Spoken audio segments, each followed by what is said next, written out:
أنفسنا ومن سيئات أعمالنا من يهده الله فلا مضل له ومن يضلله فلا هادي له نشهد أن لا إله إلا الله نشهد أن محمدا عبده ورسوله لا نبي بعده أما بعد كما قال الله تعالى عز وجل في كتابه الكريم نعوذ بالله من الشيطان الرجيم بسم الله الرحمن الرحيم يا أيتها النفس المطمئنة ارجعي إلى ربك راضية مرضية فادخلي في عبادي وادخلي جنتي الآية وكما قال نبينا محمد بن عبد الله من سلك طريقا يلتمس فيه علما سهل الله به طريقا إلى الجنة الحديث صدق الله العظيم. Bapak-bapak, ibu-ibu yang saya sayangi karena Allah, alhamdulillah Allah hadirkan kita dalam majelis ini. Sebelum kita mulai kajian kita berdoa kepada Allah, mudah-mudahan siapapun kita yang hadir dalam majelis ini, insyaallah Allah sehatkan badan kita, Allah kuatkan jasad kita, Allah tambah roh keimanan kita, Allah luaskan rezeki kita, Allah angkat segala masalah kita, Allah jauhkan kita dari orang-orang zalim, Allah matikan kita dalam keadaan husnul khatimah, amin Allahumma amin. Bapak-bapak, ibu-ibu yang saya sayangi karena Allah, kalau pertemuan kemarin kita membahas tentang nuzul Quran dan ciri malam Lailatul Qadar, maka kajian hari ini insyaallah kita akan lanjutkan terkait dengan tempat dan titik atau nuqtatul intilaq, tempat mustajab doa. Bapak Ibu yang saya sayangi karena Allah, tadi seperti yang disampaikan syuruk 6:10, maka saya akan ceramah sampai jam 6. Nanti kalau mau tanya jawab boleh sisa waktu 10 menit, maksimal 15 menit lagi. Maka Bapak Ibu yang saya sayangi karena Allah, yuk kita bahas sedikit terkait dengan tempat atau waktu mustajab doa. Jadi gini Bapak Ibu, ada dalil yang mengatakan begini, hal yastawil ladina ya'lamuna ma la ta'lamun. Tak mungkin sama orang yang berilmu dengan orang yang tidak berilmu. Itu tidak mungkin sama. Makanya orang yang berilmu itu dia bisa ibadahnya itu minimalis tapi hasilnya maksimal. Contoh, orang yang tidak punya ilmu, dia keramas juga tapi sembarang hari. Orang yang punya ilmu, dia keramas di banyak hari tapi tidak pernah dia tinggalkan di hari Jumat. Karena keramas di hari Jumat dapat pahala sunnah. Semua orang tidur juga, tapi orang yang tidak berilmu tidurnya biasa-biasa aja. Tapi orang yang berilmu, dia mampu wudhu sebelum tidur, dia kibaskan kasurnya dengan mengucapkan a'udzubillahi minasyaitonirrajim sebelum tidur, sehingga kalau dia mati dalam keadaan tidur maka matinya mati syahid karena dalam keadaan berwudhu. Jadi tidak sama orang berilmu dengan orang yang tidak berilmu. Sama dengan yang akan saya sampaikan hari ini. Semua orang berdoa, tapi orang yang tidak berilmu, doanya itu sembarang tempat, sembarang waktu. Tapi kalau ada ilmunya, dia bisa doa di waktu dan tempat mustajab, maka doanya akan lebih berkualitas. Sama dengan begini, ada cara untuk mendapatkan pahala seluas gunung Uhud. Salah satunya memandikan, mengkafani jenazah. Persoalannya ada orang yang nggak ngerti cara memandikan, mengkafani jenazah, tapi dia punya ilmunya. Apa ilmu yang sama dengan kal jibalil Uhud, seperti Jibal Uhud, Jabal Uhud, yaitu berziaratul kubur. Dia pergi ziarah tanpa memandikan, dapat pahala yang sama. Maka orang yang berilmu itu jauh beda dengan orang yang tidak berilmu. Karena orang yang punya ilmu, Bapak Ibu yang saya sayangi karena Allah, dia bisa ibadah itu sedikit tapi penuh dengan kualitas. Contoh, orang yang tidak berilmu, dia potong-potong, cukur-cukur di hari biasa. Tapi orang yang berilmu, dia potong-potong, cukur-cukur di hari Jumat. Bayangkan itu, besar pahalanya. Maka banyak pertanyaan yang masuk ke saya, Ustazah, boleh nggak saya baca Quran itu di handphone? Kata orang boleh Ustazah. Saya bilang boleh, nggak ada masalah. Cuma masalahnya bukan boleh atau nggak bolehnya. Kalau kita baca Quran di handphone, banyak pahala yang kita tinggalkan. Karena baca Quran itu menengoknya aja dapat pahala, menyentuhnya dapat pahala. menciumnya dapat pahala. Itu udah 3 pahala tinggal itu ya. Walaupun pahala bacaannya sama. Jadi semua kita berdoa, semua kita mohon ampun. Cuman ada orang-orang yang kalau dia mohon ampun, dia tepat di titik mustajab. Sama dengan urut Bapak Ibu. Kenapa kalau kita tak pandai urut, kita urut suami kita, kita urut anak kita, udah seluruh tenaga dalam kita keluarkan, tak terasa juga sama dia. Tapi kalau orang yang ada ilmunya, dia cuma pakai jempol aja bisa memengkik kita. Kenapa? Dia punya titik uratnya, dia ngerti ilmunya. Amalnya minimalis, hasilnya maksimal. Masya Allah, tabarakallah. Maka ini yang akan kita bahas hari ini. Bagaimana caranya kita berdoa di titik dan tempat mustajab. Itu prinsip yang pertama. Kita tahu ilmunya, kita bungkus, kita amalkan, kita bawa pulang. Yang kedua Bapak Ibu, tentang doa ini, sebenarnya Allah Subhanahu wa ta'ala telah berjanji. Ini sebelum kita bahas titik-titiknya, Allah Subhanahu wa ta'ala telah berjanji begini ya, Ud'uni astajib lakum. Doa kepadaku pasti akan aku jawab. Sekarang Allah itu tidak akan mungkin bohong kepada kita. Allah tidak akan mungkin zalim kepada umatnya. Semua doa kita itu Bapak Ibu, Allah pasti kabulkan. Mau Allah sayang atau tidak dengan orang itu, Allah kabulkan. Mau orang itu maksiat atau tidak, Allah kabulkan. Cuma perbedaannya, kalau dia maksiat Allah kabulkan, Allah tak sayang. Sama dengan ibu. Ibu orangnya baik, ada orang yang sayang, orang yang kita tidak sayang, tapi dia minta terus. Kira-kira kita kasih juga nggak? Kasih juga, biar dia tak minta lagi, kan begitu kan? Nah, kayaknya semua doa kita itu Allah kabulkan. Cuman Allah akan kabulkan doa kita itu dalam 3 bentuk. Ya, 3 bentuk. Yang pertama Bapak Ibu, Allah akan kabulkan doa kita langsung sekarang, cash. Contoh, ibu-ibu doa, ya Allah, saya pengen dapat rezeki beli mukena baru ya Allah. Nanti kalau ada rezeki aku beli mukena baru lah. Rupanya sore itu suami pulang bawa uang bonus. Berarti langsung Allah kabulkan cash. Tapi ada cara yang kedua Allah mengabulkan doa kita. Apa cara yang kedua? Allah tunda waktunya. Allah ganti dengan tempat dan bentuk waktu yang berbeda. Contoh, ya Allah, saya minta rezeki ya Allah.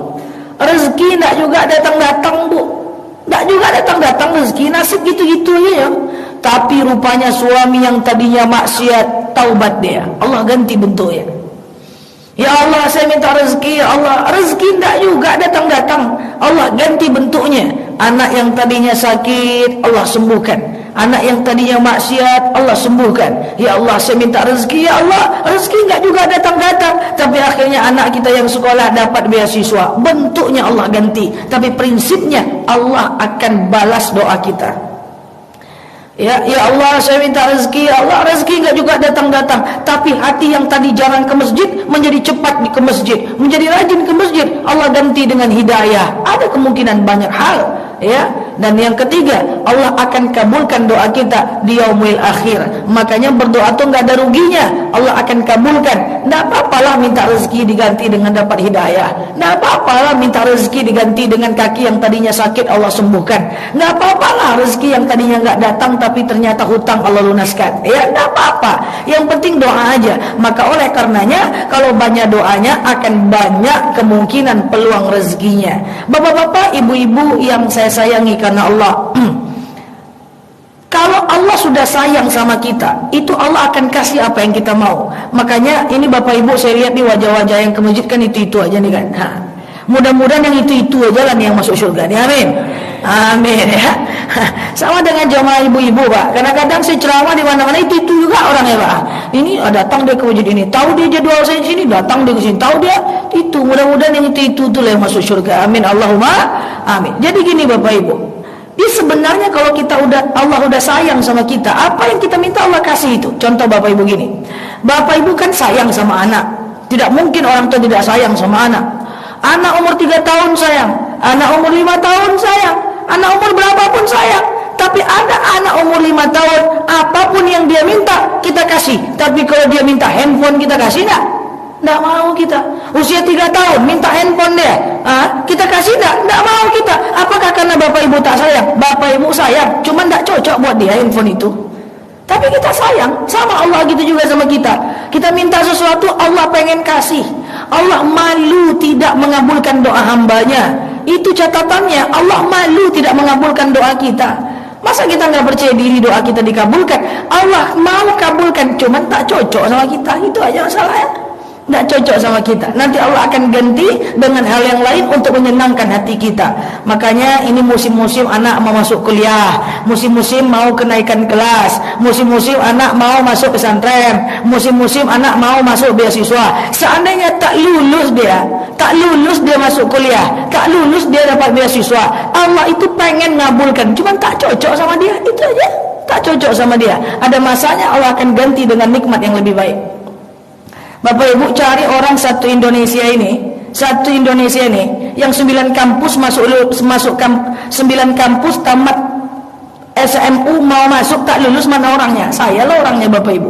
9 kampus ya tak lulus. Apakah saya orangnya tak tinggi nilainya? Tinggi juga, tapi tak lulus mau gimana? Saya udah ambil jurusan-jurusan yang kimia lah, kedokteran lah, macam-macam. Ternyata Allah tuh pengen saya di Usuluddin, mau gimana? Ya. S2 saya 3 kampus tidak lulus masuknya ya, keluarnya gampang ya. Saya itu tipe yang masuk payah, keluarnya gampang gitu ya. Pas masuk S2 susah lulusnya, tapi akhirnya keluarnya cepat. Allah pengen saya jadi ustazah, Allah tuh pengen saya ngomong di depan ibu-ibu jamaah. Seandainya saya ngambil dulu jurusan yang lain, ya kedokteran, mungkin saya nggak ada di depan bapak ibu semuanya. Tak cocok buat kamu, kata Allah. Nah itulah doa kita ya. Tak cocok itu buat kamu. Ibu sayang sama anak, pengen handphone, tak cocok. Tapi Allah sayang. Jadi harus dipahami dulu bahwa semua doa kita Allah akan kasih, cuman tak cocok itu buat kita. Allah akan kasih yang terbaik lebih daripada apa yang kita inginkan. Makanya ada dalil, wa asa an takrahu syai'an wa huwa khairul lakum wa asa an tuhibbu syai'an wa huwa syarrul lakum. Bisa jadi mantap menurut kita, tak baik di mata Allah. Bisa jadi tak suka kita, tapi itulah yang terbaik menurut Allah Subhanahu wa taala. Yuk, itu prinsip dalam berdoa. Jadi pada prinsipnya semua doa kita Allah akan kabulkan. Bapak Ibu, yuk kita lanjut. Di mana titik dan tempat mustajab doa? 1. Mustajab doa kita udah sering saya sampaikan adalah saat hujan lebat. Jadi waktu hujan lebat tuh Bapak Ibu, jangan ngomel deh hujan ke hujan jangan ya. Hujan lebat itu mustajab doa. Jadi saat hujan lebat doa kepada Allah. Yang kedua, mustajab doa kita saat petir berbunyi. Jadi kalau berdengkang petir tutur, jangan bilang mati kau itulah nanti ya. Jadi petir itu doa sama Allah, itu tempat mustajab doa. Ya, nanti akan saya ulang 3 menit terakhir tentang cara berdoa yang benar yang kemarin sudah saya sampaikan. Dia kan gini, saya ingat banget nisfu Sya'ban sebelum Ramadan kemarin. Kan Sya'ban Ramadan, berarti pertengahan bulan Sya'ban yang kemarin ini. Itu luar biasa Bapak Ibu. Malam nisfu Sya'ban itu mustajab doa. Malam itu saya ingat hujan lebat jam 2:30 dan petir berbunyi jam 2:30. Wih, saya terbangun 2:30. Wih, ini malam nisfu Sya'ban, hujan pula, petir pula. Berarti 3 double itu mustajab doa. Double karena hujannya, double karena petirnya, double pula karena malam nisfu Sya'bannya. Apa dalam hati saya waktu itu, Pak? Seandainya saya bisa nih punya kuasa membangunkan masyarakat Pekanbaru, saya bangunkan di satu Pekanbaru. Karena itu luar biasa, itu tempat luar biasa mustajab doa. Ya. Nah. Yang ketiga, mustajab doa kita Bapak Ibu saat sujud terakhir ketika mau habis sholat. Jadi kalau sholatnya 4 rakaat, sujud terakhir di rakaat keempat sebelum at-tahiyatul, ya, itu lamakan sujudnya, doa kepada Allah. Kalau doanya bahasa Indonesia, tutup bibirnya dalam hati. Kalau doanya bahasa Arab, boleh dilafazkan dengan berbisik. Makanya kemarin sudah dapat satu doa, Allahumma innaka afuun tuhibbul afwa fa'fu anni, atau Rabbana atina fid dunya, atau Rabbighfirli warhamni wali walidayya. Ya, banyak ayat yang doa yang bisa kita lafazkan ketika kita sujud. Lamakan sujudnya, doa kepada Allah. Ini berlaku pada semua sholat sunnah dan wajib. Jadi kalau sholat berjemaah gimana Ustazah? Kami mau lamakan sujudnya, boleh nggak? Boleh aja, tapi jangan terlalu lama. Udah salam pula, imam udah pulang pula, orang sujud masih jangan ya. Sedang-sedang saja ya. Jadi saat imam duduk Allahu Akbar gitu, sujud sikit. Baru Allahu Akbar. Jadi carilah doa yang paling prioritas yang bisa kita baca saat sujud terakhir ketika mau habis sholat. Berlaku pada semua jenis sholat, berlaku pada sholat pribadi maupun sholat berjamaah. Masya Allah. Oke. Yang keempat, mustajab doa kita antara azan dan iqamah. Jadi terdengar azan di masjid, kemudian mulailah jawab azan dulu, setelah azan baca doa azan, lalu kemudian doalah, itu mustajab. Walaupun ibu di rumah, walaupun bapak lagi di kedai, walaupun ibu lagi nyusuin anak, walaupun ibu lagi ngurusin suami, walaupun di rumah, walaupun di masjid, ya udahlah, antara azan dan iqamah dimanapun berada, itu tempat dan waktu mustajab. Jangan lupa doa sama Allah, diambil kesempatan dan momentum. Ingat, kita itu yang kita cari momentum, ya, pada momentum itu. Apalagi kalau ke masjid. Ini Bapak Ibu, orang-orang yang rajin ke masjid ini luar biasa Bapak Ibu, beruntung banyak. Amalnya gampang ya, pahalanya besar. Coba masuk masjid kan baca tuh, Allahumma ftahli abwaaba rahmatika. Ya Allah, bukakan untukku pintu kasih sayangmu. Baru mau masuk, baru udah minta kasih sayang Allah. Ibaratnya udah kita tarik Allah supaya Allah menyayangi kita, dapat pahala sunnah. Nyampe masjid, tahiyatul masjid, dapat lagi pahala sunnah. Ada 2 pahalanya, belum sejam lagi. Setelah tahiyatul masjid terdengar suara azan, jawab azan, dapat lagi pahala wajib menjawab azan. Sedang azan berkumandang itu kita tegak Bapak Ibu, tegak saat azan berkumandang, itu dapat pahala sunnah. Jadi Bapak Ibu pernah kan nengok orang tegak saat azan? Itu bukan tegak-tegak ngangung-ngangung tuh Bapak Ibu, ya. Tegaknya itu dapat pahala sunnah itu. Jawabnya dapat pahala sunnah, tegaknya dapat pahala sunnah. Kemudian antara azan dan iqamah dia rawatib. Ketika dia rawatib, dia dapat lagi pahala sunnah. Setelah rawatib, dia doa, dapat lagi pahala sunnah. Masya Allah, ya, sunnah berdoa antara azan dan iqamah. Ini titik-titik mustajab ini, ya. Jadi kita belajar ini, kita bungkus untuk kita amalkan, dan otomatis dilatih. Ketika ketemu momentum itu langsung aja doa. Kadang-kadang orang tahu ilmunya tapi nggak terlatih lagi. Dia tahu saat hujan lebat itu mustajab tapi nggak terlatih. Kita latih, ya. Kalau bahasa kampung saya, learning by doing. Learning by doing. Itu kampung saya, Pak. Oke, Bapak Ibu yang saya sayangi karena Allah, tadi saat hujan lebat, 2 saat. Betul. Yang ketiga sujud terakhir. Yang keempat antara azan dan iqamah. Yang kelima, mustajab doa kita. Ini hati-hati Bapak Ibu, ya. Nomor 5 ini agak ngeri sedikit, sering saya sampaikan, adalah ketika menahan marah. Itu mustajab. Marah itu ditahan Bapak Ibu, ya.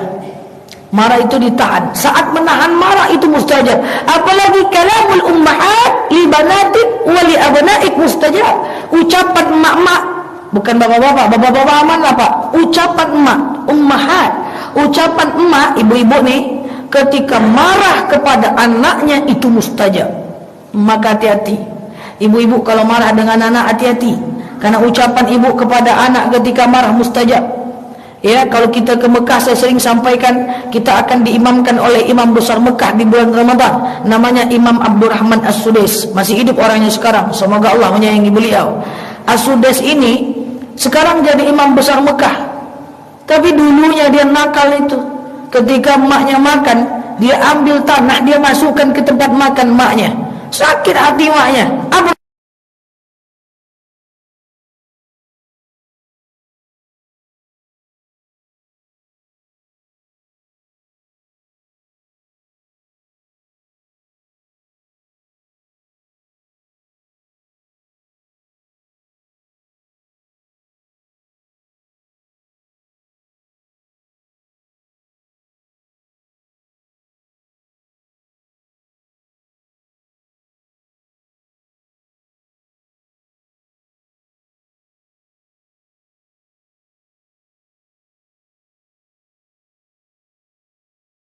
Apa? Baik, karena kenapa? Karena ucapan orang tua kepada anaknya ketika marah mustajab. Nah, bapak-bapak, ibu-ibu yang saya sayangi karena Allah, yang pertama tadi adalah saat hujan lebat. Yang kedua saat petir berbunyi. Yang ketiga saat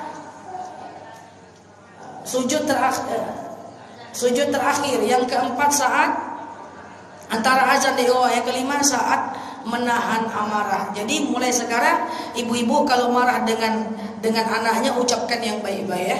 Jangan ucapkan yang tidak baik. Undi nah, jadi ustaz lah kau nak, gitu lah.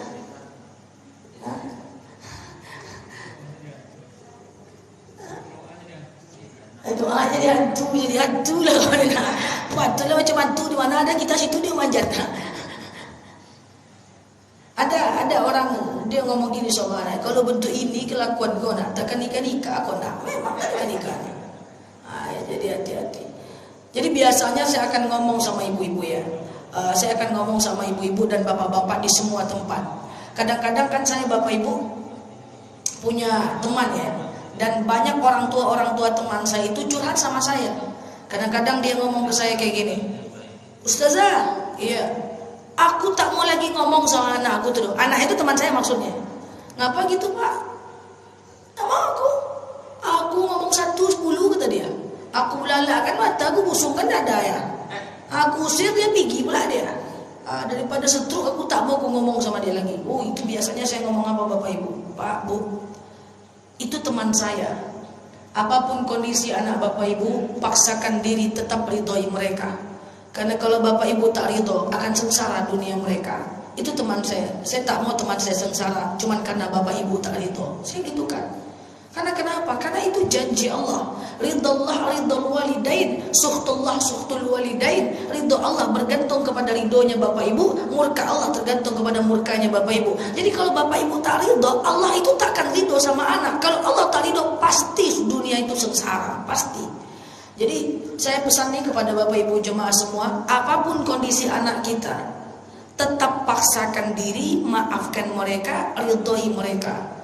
Karena jangan sampai karena kita marah, kita tak ridho, dunia mereka sengsara. Nauzubillah. Kita ini tak lama lagi bapak ibu. Anak-anak itu hidup bakal lama. Jangan sampai dia sengsara hanya karena ketidakridhoan kita. Itu kalau saya ceramah di depan ibu-ibu. Kalau saya ceramah di depan anak-anak, lain lagi pak. Saya ceramah di depan mahasiswa. Saya ceramah di hadapan anak SMP, anak SMU. Saya akan bilang, jangan sampai air mata orang tua kalian jatuh ke dalam karena perbuatan kalian. Kalau orang tua itu air matanya tak jatuh keluar pak, kalau dia sedih ke dalam air matanya pak, tertelan air matanya, kalau sesak dadanya menengok kelakuan kita, maka ars akan bergoncang, sengsara dunia kita. Itu sudah pasti pak. Saya berani ngomong pasti karena itu udah kata Allah. Allah itu akan ridho kalau mereka ridho. Allah akan murka kalau mereka murka. Maka saya punya prinsip orang dalamnya Allah itulah orang tua. Apa kata Allah? Mau aku ridho? Dan tak bisa langsung ke aku. Buat dulu orang tuamu ridho kepadamu, maka aku akan ridho. Jadi itu orang dalamnya Allah itu. Kalau bahasa kitanya apa pak? Degingan. Ya kan, degingan. Mau Allah ridho? Gampang. Allah itu gak kelihatan, kita susah mencari ridhonya. Ya udah, ambil perhatian orang tua, sayangi dia, hargai dia, menengok kita, senyum dia. Oh, aras bergoncang. Apalagi dia doakan kita, Allah pasti kasih itu doa. Karena orang tua sudah melakukan keridhoan itu. Maka saya punya prinsip, bapak ibu, sampai sekarang apapun yang saya lakukan, orang tua saya bilang yes, saya gas. Orang tua bilang no, saya tahan. Saya tidak lakukan. Orang tua ragu, ini boleh mak, boleh pak, ragu dia, akan saya pertimbangkan. Karena kenapa? Kalau dia tidak ridho, Allah sudah pasti tak ridho. Kalau dia ridho, Allah sudah pasti ridho. Segampang itu rumus hidup bagi anak muda. Bagi ibu-ibu, ketika itu baik, ridhoilah anak ibu, doakanlah anak ibu, maka itu akan jadi. Karena itu prinsipnya. Orang tua adalah orang dalamnya Allah Subhanahu wa ta'ala. Ya, jadi hati-hati kalau marah dengan anaknya, tak boleh ucap yang baik-baik, tak boleh ucap yang jelek-jelek, karena akan mustajab. Saat marah mustajab. Makanya bapak ibu, ini nggak cuma sama anak, kepada siapapun saat kita menahan marah mustajab. Makanya jangan bikin orang beriman kesal, karena ketika dia kesal, dia tahan marahnya, dia doa kepada Allah, akan Allah kabulkan. Maka kalau ditanya, Ustazah Nela paling takut dengan siapa? Saya paling takut dengan orang yang beriman, yang lebih tinggi imannya dari kita. Karena ketika kita buat dia kesal, dia tahan marahnya, dia ucapkan sesuatu, kacau kita, ya. Apalagi bangun pula dia sepertiga malam, didoakannya pula kita dulu, kacau kita, ya. Jadi Bapak Ibu, maka saya sering bilang kepada seluruh masyarakat, hati-hati, jangan pernah sakiti orang yang beriman, karena dia marah memang tidak keluar, tapi dia marah sepertiga malam, kacau kita. Bahasa kitanya doa lama, ya. Karena ketika menahan marah itu doa mustajab. Bapak-bapak, ibu-ibu yang saya sayangi karena Allah, nomor, tidak tahu lagi saya nomor berapa ini. Nomor 6, ya. Mustajab doa kita Bapak Ibu saat sebelum sholat subuh. Kan ada sholat fajar namanya Pak, sholat 2 rakaat. Rasul pernah bersabda, man sallu rakaatanil fajr, siapa yang sholat fajar 2 rakaat, khairun, lebih baik, minat dunia, daripada dunia, wa ma fiha, dan apa yang ada di dalamnya. Jamaah banyak tanya, apa itu sholat fajar? Sholat fajar itu adalah sholat 2 rakaat sebelum subuh. Muncul pertanyaan, sebelum azan subuh atau sebelum iqamah subuh, atau antara azan dan iqamah? Jawabannya adalah sholat fajar itu adalah sholat antara azan dan iqamah. Jadi rawatib qobliyah subuh itulah sholat fajar. Lakukan sholat fajar atau sholat rawatib qobliyah subuh, niatnya gimana? Niatnya qobliyah aja. Sengaja aku sholat sunat qobliyah subuh 2 rakaat lillahi ta'ala. Fajar itu waktunya, ya, bukan nama sholatnya. Nama sholatnya tetap qobliyah subuh. Khairum minat dunia, lebih baik daripada dunia, wa ma fiha, dan apa-apa yang ada di dalamnya. Jadi saat sholat fajar itu tempat titik mustajab doa. Masya Allah, tabarakallah, Bapak Ibu yang saya sayangi karena Allah, banyak-banyak berdoa di titik-titik ini. Kemudian nomor 7, tempat mustajab doa yang mesti kita maksimalkan ketika kita berdoa Bapak Ibu adalah saat kita sedang tersakiti. Tapi doanya baik-baik, ya. Kalau gitu berdoakan aja lah dia. Ya, doa yang baik-baik, ya. Saat sedang tersakiti, menetes air mata kita, saat itulah doa kita mustajab. Makanya Bapak Ibu yang saya sayangi karena Allah, kalau kita buka rahasia Ali bin Abi Thalib, Ali bin Abi Thalib itu adalah doanya itu selalu Allah kabulkan. Ditanya oleh Rasulullah, Ali, kenapa doamu selalu Allah kabulkan dan kau merasa doamu Allah kabulkan? Apa kata Ali bin Abi Thalib? Aku selalu mendoakan orang lain dalam ibadah setelah selesai sholat. Jadi gini, kalau kita doakan untuk diri kita sendiri, maka kita akan dapat doanya. Tapi kalau orang lain kita doakan, kita akan dapat doa yang sama. Itu konsepnya. Maka kalau kita doakan orang lain sehat, kita sehat. Ada orang-orang yang menzalimi kita, ya Allah, orang-orang yang menzalimi aku, dapatkanlah dia hidayah, maka kita akan dapat hidayah. Ya Allah, ya Tuhan, ada orang yang menyakiti aku, sadarkan dia, ya Allah, lapangkan hatinya, ya Allah, untuk tidak nyakitin aku lagi, maka kita akan dapat hal yang sama.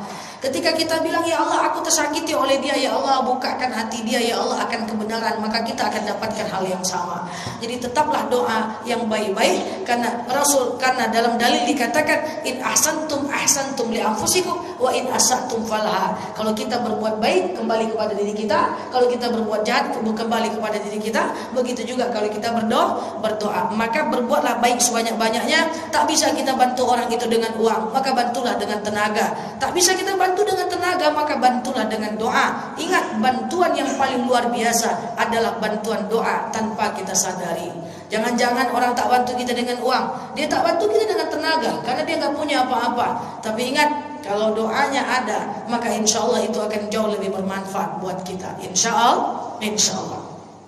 Kemudian terakhir, titik dan tempat mustajab doa ada pada waktu-waktu yang lain, ya. Misalnya Bapak Ibu, ada mustajab doa pada malam Arafah, udah lewat. Pada malam nisfu Sya'ban sudah lewat. Pada malam Lailatul Qadar akan datang. Ya, itu titik dan tempat mustajab doa. Kita doakan. Karena masih banyak, ya, dimanapun kita berada, suami-suami yang tidak soleh, yang tidak sholat, yang perlu kita doakan. Masih banyak anak-anak yang masih melawan yang perlu kita doakan. Masih ada hati-hati yang sulit memaafkan yang perlu kita doakan. Masih ada kita tak bersapaan dengan tetangga yang perlu kita doakan akan Allah lunakkan hati kita.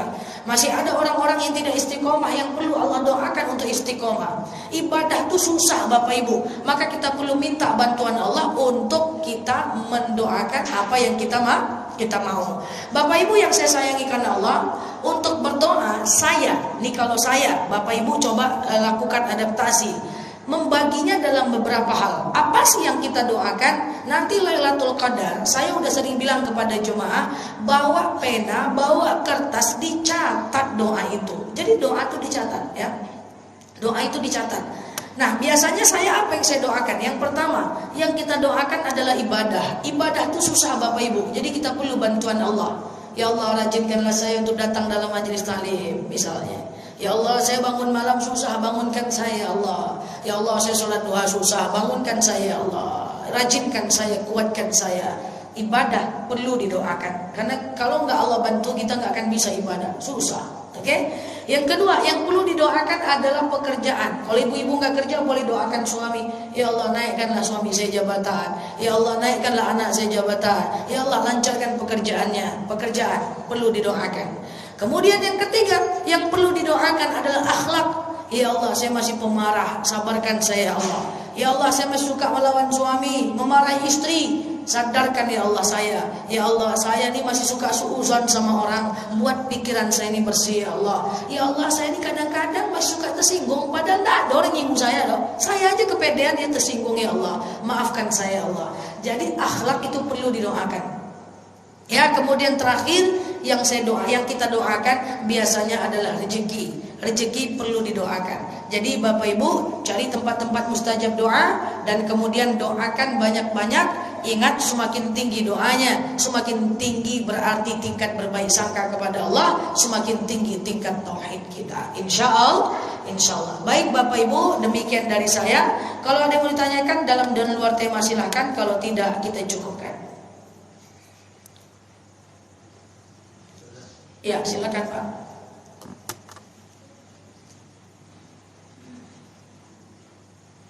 Silakan. Ya Pak, silakan. Bismillahirrahmanirrahim. Assalamualaikum warahmatullahi wabarakatuh. Waalaikumsalam. Ya, terkait dengan apa yang sudah Ustazah jelaskan tadi, ada beberapa hal yang perlu penjelasan untuk saya saat ini gitu ya. Memang ada ungkapan setiap doa ada tempatnya, setiap tempat ada doanya. Itu. Ini terkait dengan tempat atau waktu. Jadi yang ketika Ustaz tadi buru-burukan nanti waktu mustajab itu berdoa itu tersebut di situ di waktu hujan, kemudian di waktu petir. Mungkin ini yang saya minta penjelasan atau apa rahasianya kenapa di waktu hujan, kemudian kenapa di waktu petir itu doa itu mustajab itu. Kalau yang lain itu kita selalu juga dapat informasi penjelasan dari Ustaz. Makanya kayak sujud karena itu adalah waktu kita dekat dengan Allah Taala. Penjelasan seperti itu atau rahasianya seperti itu. Ini yang mengenai hujan dengan petir ini. Apa rahasianya gitu? Yang berikutnya memang seperti yang Ustaz bilang tadi, ilmu ini adalah segala suatu kunci yang ada yang harus kita miliki. Cuma masalahnya ada orang ketika berbicara tentang ilmu, dia pikirnya selalu ini harus harus memakai ini, dia mengikuti atau tingkatan ini, bahkan sampai T3. Apakah model itu yang sebenarnya atau dengan kemampuan kita membaca menulis begitu, umpamanya kalau kita baca aja gitu, itu bagian itu kah atau tidak gitu? Itu aja sudah, terima kasih. Oke. Yang pertama Ustazah, lebih kurang begini, kenapa sih saat doa hujan lebat dan petir berbunyi itu tempat mustajab doa? Itu sumbernya adalah perbuatan Rasulullah SAW. Bapak Ibu, sunnah itu ada 3. Pertama, al-kalamur rasul, al-kalamur rasul, lidah Rasul atau lisan Rasul. Segala yang keluar dari lisan Rasul dalam bentuk hadis itu adalah dalil. Contoh, Man kana yu'minu billah wal yaumil akhir falyaqul khairan aw liyasmut. Siapa yang cinta Allah, cinta hari akhir, berkata baik-baik, kalau tidak diam. Itu ada hadisnya, karena sumbernya adalah lisan atau lidah Rasulullah. Itu adalah dalil dalam bentuk hadis. Jadi sunnah itu ada 3. Yang pertama adalah lisan Rasul. Nah, yang sunnah berhubungan dengan lisan Rasul itu ada hadisnya. Biasanya ada hadisnya. Hadis-hadis yang saya sampaikan, hadis-hadis yang ustaz-ustazah lain sampaikan, itu sumber sunnahnya adalah perkataan Rasul atau lisan Rasul. Tapi ada yang kedua, sumber sunnah yang kedua adalah al-af'alur Rasul, perbuatan Rasul. Perbuatan Rasul bisa jadi tidak ada hadisnya, tapi Rasul melakukannya. Contoh, sholat tarawih, apakah ada hadisnya? Tidak ada. Mana ada hadis sholat tarawih? Yang ada hadisnya, yang ustaz suka-suka ceramah, man qama ramadhana imanan wa ihtisaban ghufira lahu ma taqaddama min dzambi. Siapa yang mendirikan malam Ramadan? Mendirikan bisa dengan sholat, bisa dengan tahajud, bisa dengan witir, bisa dengan tarawih. Hadis tentang tarawihnya nggak ada. Dari mana sumbernya? Dari perbuatan Rasul. Rasul melakukan, sahabat lihat, sahabat juga melakukan sampai kepada kita. Nah, itu sumbernya perbuatan Rasul. Sebelum saya jawab hujan lebat dan petir tadi, contoh, saya sering bilang, Bu, kalau tidur ngadap kiblat ke kanan, mana dalilnya? Nggak ada. Contoh, sholat sunat tasbih berjamaah, ada nggak dalilnya? Yang berjamaah nggak ada, ya, karena Rasul melakukannya sendiri saja dan sahabat melakukannya berjamaah.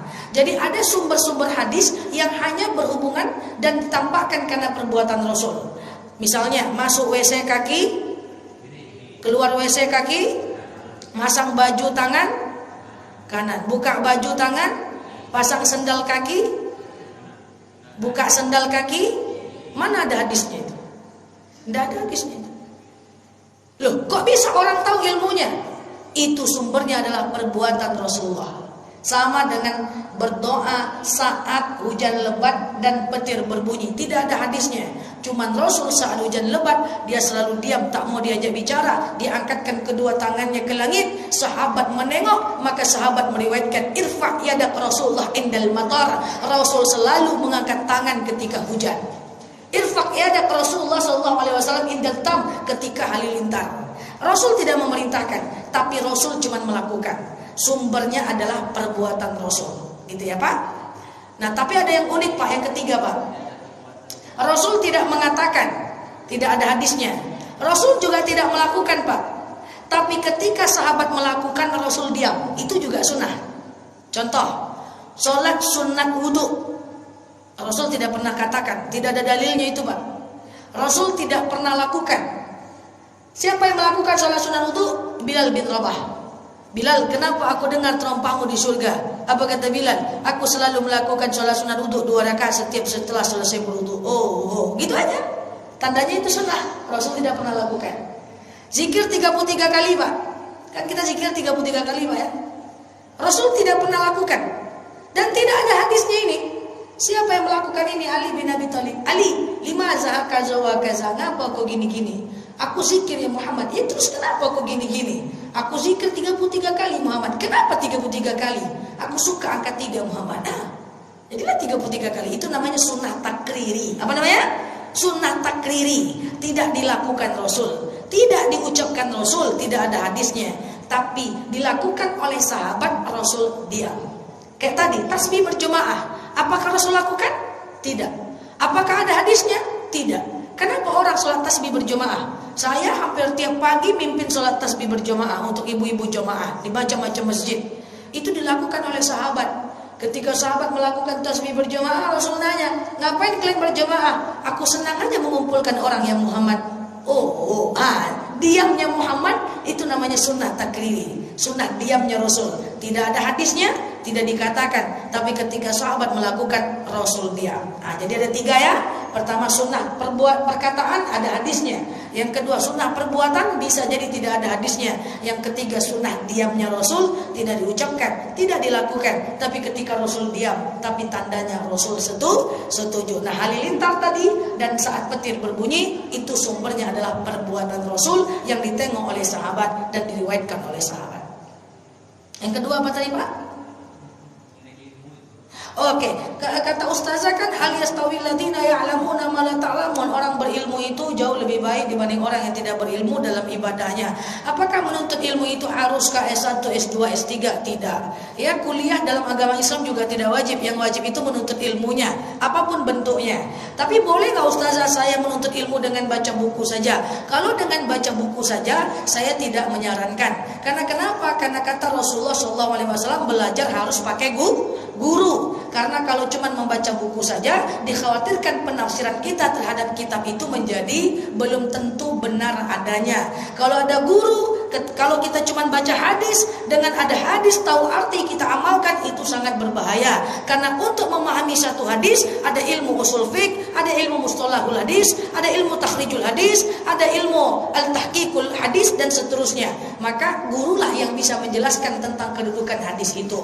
Jadi tapi kalau membaca sebagai tambahan saja nggak apa-apa. Kalau ragu boleh dikonfirmasi ke gurunya. Karena belajar kata Rasul harus pakai mudarris, mesti pakai guru. Karena gurulah yang bisa menengok makna di balik hadis, makna di balik ayat, tafsir di balik ayat. Kalau kita kan cuma bisa menerjemahkan, bukan menafsirkan. Kalau guru, dia bisa menafsirkan. Dia ngerti apa sebab turunnya hadis, dia ngerti apa sebab turunnya ayat, dia ngerti apa kejadian kenapa ayat ini turun, dia ngerti kenapa Rasulullah ngomong begini, sehingga tidak rawan salah paham kalau terkonfirmasi dengan guru. Ya, baik demikian Bapak Ibu, semoga ada manfaat. Terima kasih ya Pak, Bapak Ibu semua.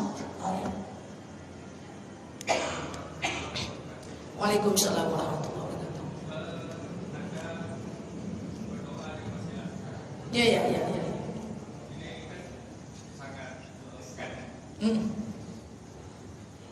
Berdoa dengan wasilah, misalnya kita berdoa dengan selawat ini, mudah-mudahan Allah kabulkan. Apa gimana? Mudah-mudahan dengan selawat begini kita berselawat, Allah akan kabulkan. Atau berdoa dengan membaca Al-Quran ini Allah akan kabulkan. Itu kan antara wasilah dengan begitu ada takutnya ada kesirikan yang kita dapat. Dia tak lurus. Memang dibolehkan berwasilah untuk berdoa kan dari agama kita. Cuman takutnya untuk menghindari itu gimana? Oke, pertanyaannya bagus. Ustazah, kan kita boleh berwasilah kepada kebaikan kita, gitu kan? Ya Allah, saya baca Quran. Dengan baca Quran ini lapanglah kuburan mak saya. Dengan baca Quran ini ringanlah sisa kubur atuk saya. Dengan baca Quran ini lapanglah rezeki saya. Kan gitu kan? Kita boleh berwasilah dengan sholawat. Ya Allah, saya sholawat. Dengan sholawat ini sembulat ketulangan ya Allah. Kita tercekik kan? Ya Allah, saya bersolawat. Dengan solawat ini sembuhlah tulang ini ya Allah. Ya Allah ya Tuhan, saya zikir. Dengan zikir ini sehatlah mak saya. Ustazah, satu sisi kan dia dibolehkan berwasilah, tapi kok takut-takutnya kita ibadah jadi nggak ikhlas ya Ustazah ya. Kan gitu ya. Lebih kurang begitu pertanyaan Pak ya. Jadi begini, niat ibadah tetap untuk Allah. Niat ibadah tetap untuk Allah, tapi wasilahnya macam-macam. Tapi kita mesti dudukkan bahwa niatnya tetap untuk Allah. Cara menghindari agar kita termasuk orang yang ikhlas dalam berwasilah adalah jangan beribadah ketika ada keinginan saja. Nah itu problemnya. Pas sakit baru baca Al-Fatihah apa? Sakit kepala baru baca Quran. Ya Allah, dengan baca Quran ini sembuhlah kepala ini. Nah itu baru masalah. Tapi kalau kita baca Quran terus ada pengen doa, ya udah deh saya wasilah, kan nggak apa-apa. Jadi cara menghindarinya untuk membedakan jangan-jangan saya ibadah tidak ikhlas hanyalah untuk mendapatkan wasilah, itu yang berbahaya. Cara menghindarinya gimana? Konsistenlah dalam ibadah. Maka ketika kita konsisten, kita enak berwasilah karena kita sadar betul ini ibadah bukan karena kita ini, memang karena Allah Subhanahu wa taala. Jadi caranya gimana? Supaya kita merasa niatnya lurus, jangan beribadah sewaktu ada mau saja. Itu intinya, simpel aja Bapak Ibu, ya. Jangan beribadah sewaktu ada mau saja, gitu ya. Oke, baik. Ya. Tadi kan doa kita Ya. Ya. Ya. Ya. Kadang-kadang seorang tua antara anaknya dia nanti dia kan mungkin di hujan main-main anak-anak itu udah hujan. Jangan main nanti tuh petir gue mati ya. Tuh.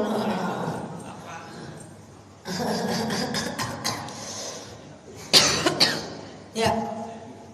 Apa kata-kata itu sama dengan doa? Apa betul-betul dengan kata saja tapi tidak ada niat?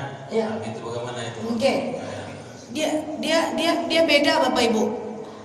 Woi jangan main hujan-hujan nanti ditembak petir, nanti mati kamu kan gitu kan?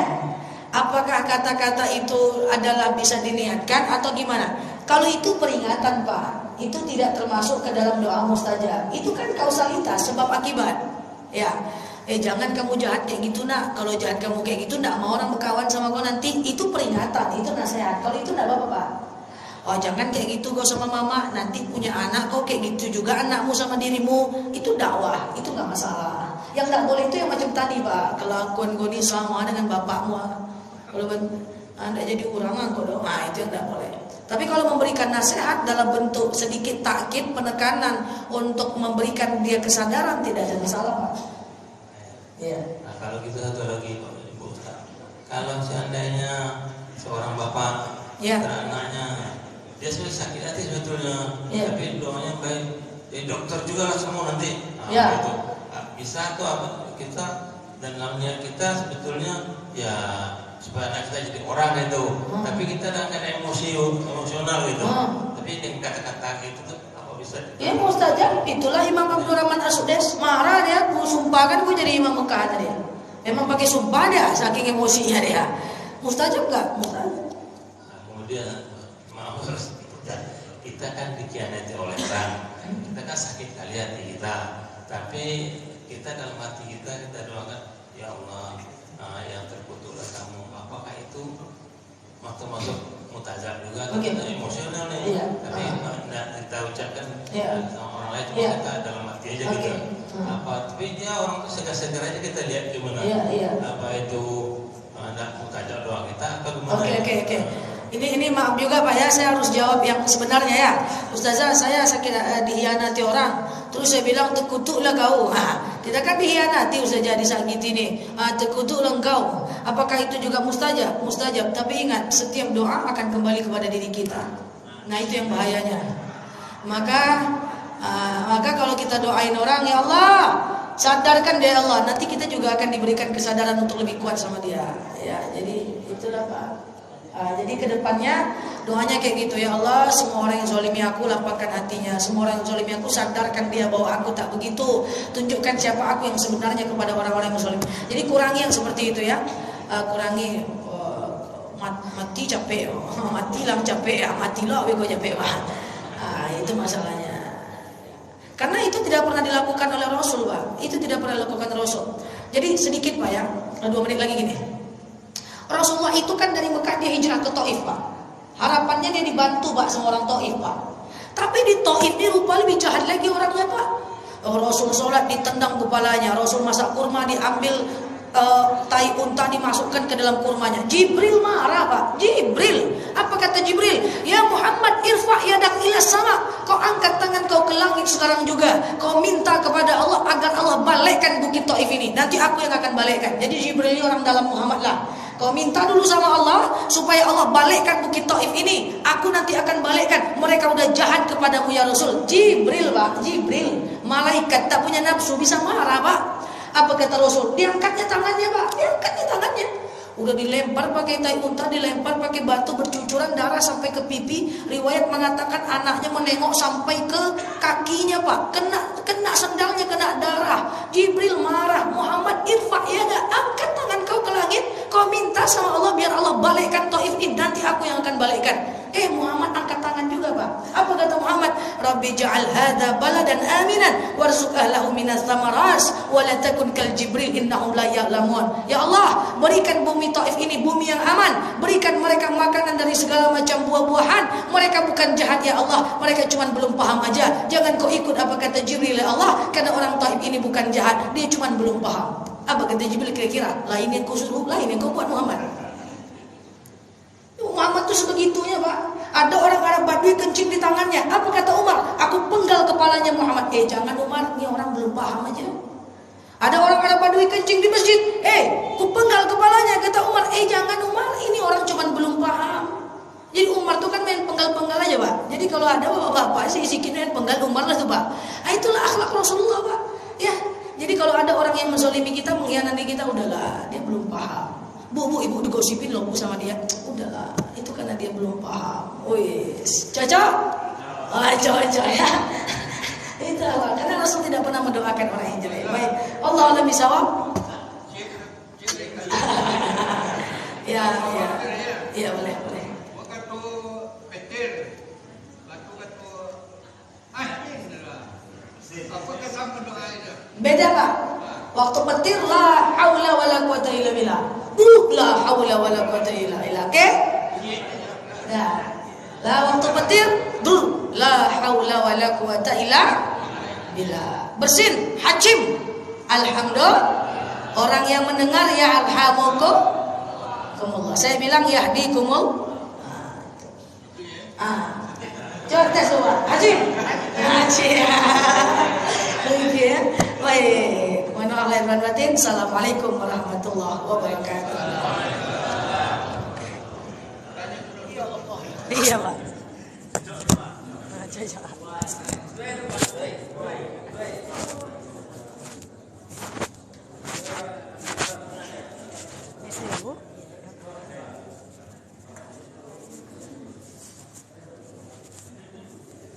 Sebentar aku closing, aku harus ke sholat dulu sebentar aja.